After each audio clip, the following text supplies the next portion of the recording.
Welcome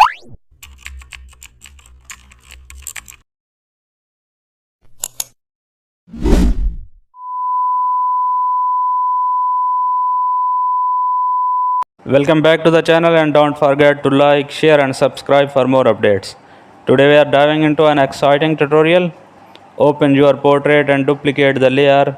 Mask the duplicate and erase areas for the dispersion. Create a new layer and pick a sand brush preset.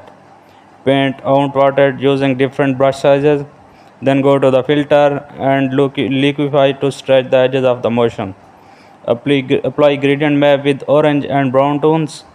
Add motion blur to create direction. No duplicate dispersed parts and lower opacity for depth.